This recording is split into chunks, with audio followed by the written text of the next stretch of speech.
Alors, on va passer au chapitre ressources avec 3 points. Les 2 premiers sont des points de commande publique et c'est Gilbert Badiou qui rapporte. Merci. Donc pour le premier point sur les travaux de réhabilitation et d'extension de l'école de musique, donc vous avez une longue note et vous avez un projet de délibération. Alors je vous donne déjà le projet de délibération parce que en réalité la décision de l'extension et de la réhabilitation de l'école de musique est passée déjà il y a quelques temps. Et en réalité, la délibération d'aujourd'hui, c'est d'autoriser la constitution d'un groupement de commande entre la ville de Saint-Hilaire et l'agglomération Mont-Saint-Michel-Normandie.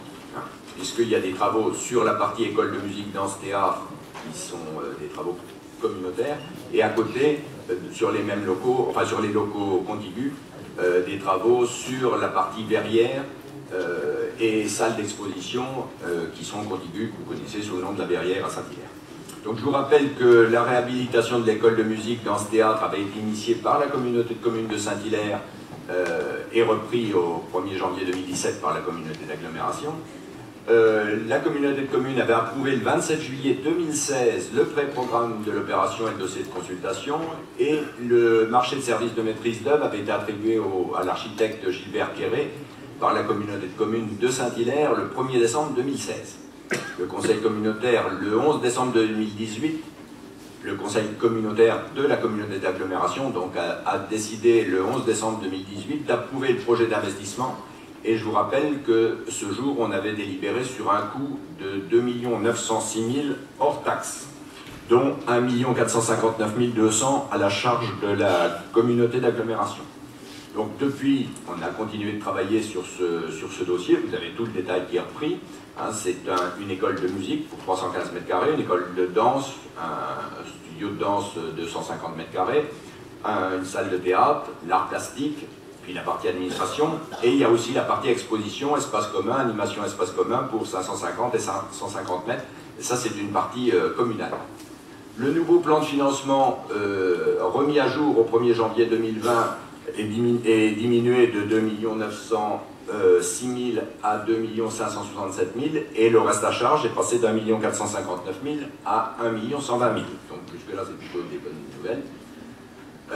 Il y a un petit chapitre sur le fonctionnement, puisque si on fait une école de musique, c'est pas pour le plaisir de faire un bâtiment, mais c'est pour avoir une école et avoir des formateurs, des élèves, des professeurs. Donc actuellement, vous avez 163 élèves en danse, 60 en musique et 15 en théâtre. Et vous avez aussi un budget d'art plastique, enfin d'enseignement qui est proposé ici, avec le détail des coûts et des dépenses pour chacun des domaines. Donc le projet s'appuie sur une prévision d'augmentation des demandes d'inscription, générée tout d'abord par la qualité et la capacité d'accueil. Je dis qu'actuellement on accueille la danse dans des bâtiments préfabriqués et l'école de musique dans des bâtiments qui sont ni accessibles handicapés, ni et très énergivores, quoi. Donc on a aussi des gains au niveau fonctionnement, au niveau du fonctionnement du bâtiment avec la nouvelle création de bâtiments.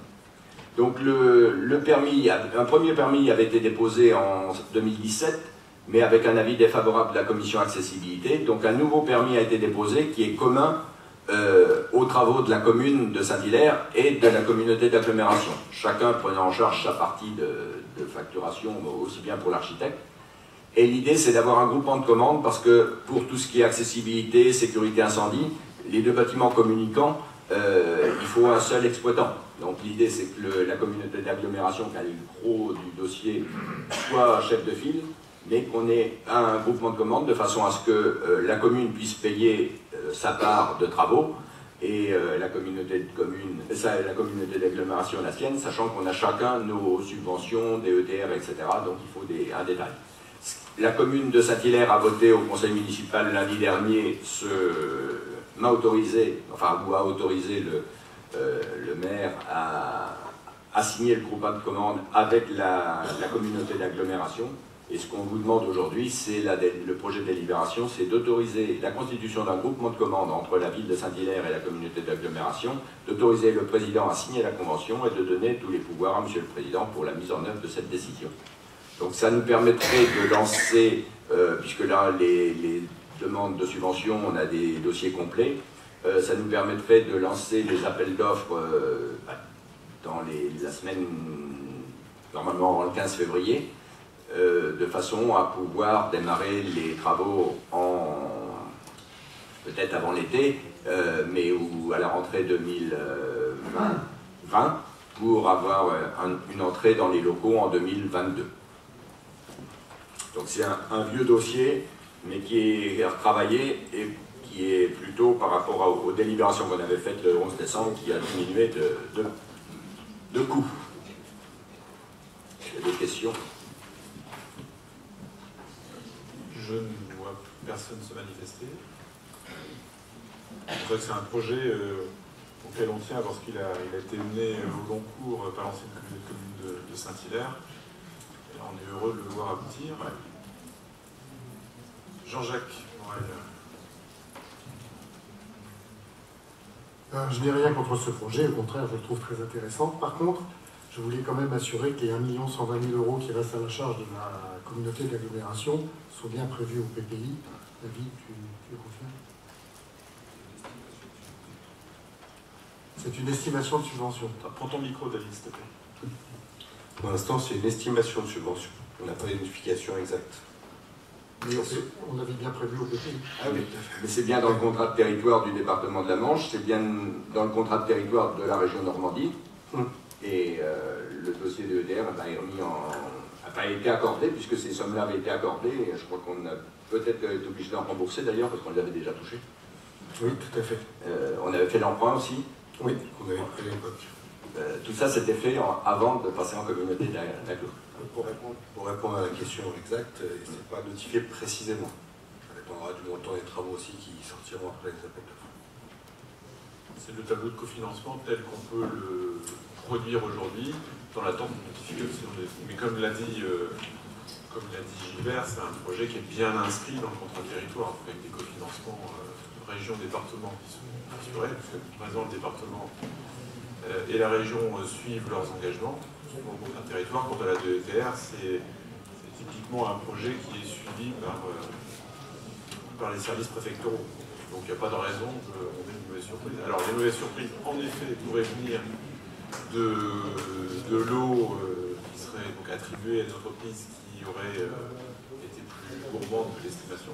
C'est le risque de tout dossier. On peut aussi avoir de bonnes surprises. A priori, là, le travail d'estimation a été vu, revu, réestimé, enfin ça a été... Sachant qu'il y a une partie neuve, là il n'y a jamais de surprise, et il y a une partie aussi restauration dans l'ancien, donc c'est toujours quelques... Gérard, Oui, juste une précision, notre étude à l'ex-commune de Saint-Hilaire date depuis 2010. Bon, ça c'est pour l'information, mais l'autre information, c'est que quand nous sommes rentrés en agglomération, après avoir été audité, il avait été reconnu que ce projet était financé. Et juste pour mémoire, l'ex-commune de Saint-Hilaire avait obtenu un prêt de 550 000 à 0%, à titre d'information, qui à ce jour a été mis dans la masse et sert à autre chose. Mais ça avait été reconnu aussi financé, c'est-à-dire que nous avions aussi l'argent pour. Merci de ces précisions. D'autres interrogations? Catherine? Juste peut-être préciser, je ne sais pas là ce soir, si tu es là, qu'il y a quand même une liste d'attente, en particulier pour la musique. Il y a au moins une vingtaine d'enfants qui ne peuvent pas venir parce qu'il n'y a pas assez de place. Et puis pour le moment, il n'y a pas non plus de place pour les arts plastiques, si j'ai bien compris. Donc voilà, ça permettra aussi d'offrir toutes ces possibilités. Disons que c'est vrai que pour le moment, à partir du moment où on peut déjà pas accueillir la musique, on n'a pas fait de forcing ni sur le théâtre et encore moins sur les arts plastiques, puisque de toute façon, tout de suite, on héberge, puisque les travaux devaient commencer au mois de septembre. Donc l'école de musique est hébergée dans une ancienne école de Saint-Hilaire, de la commune de Saint-Hilaire, et la partie danse est hébergée dans un bâtiment préfabriqué. Donc c'est vrai qu'on les fait attendre depuis quelques années, ils sont gentils. Juste pour compléter ce que disait Catherine, effectivement, on a un tiers des effectifs total qui sont sur liste d'attente et on n'a pas du tout augmenté d'un quart d'heure le nombre d'enseignements. Donc en fait la délibération c'était aussi pour vous informer que dans les mois ou dans les années qui viennent, il va falloir ouvrir un peu le robinet du fonctionnement pour cette école si on veut vraiment que l'investissement que l'on fait aujourd'hui ait une rentabilité sur l'humain. Voilà, donc c'était aussi la fin de la délib, c'était aussi pour sensibiliser les élus au fait que construire c'est bien, mais si on ne donne pas après les moyens à minima pour que ça fonctionne, c'est pas cohérent. Voilà. Et puis juste, j'ai fait corriger à Sabrina, en fait, c'est plus école de musique, danse et théâtre, c'est juste école des arts. Voilà, c'est bien de la dénomination générique. Y a-t-il d'autres interventions? A priori non. Je vous propose de passer au vote.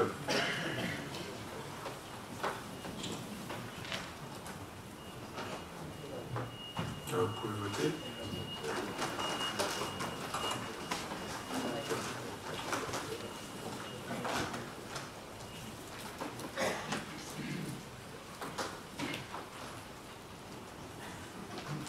Donc 112 votes sont favorables, nous avons 3 votes contre et 5 abstentions, donc une majorité. Pour ce point numéro 12,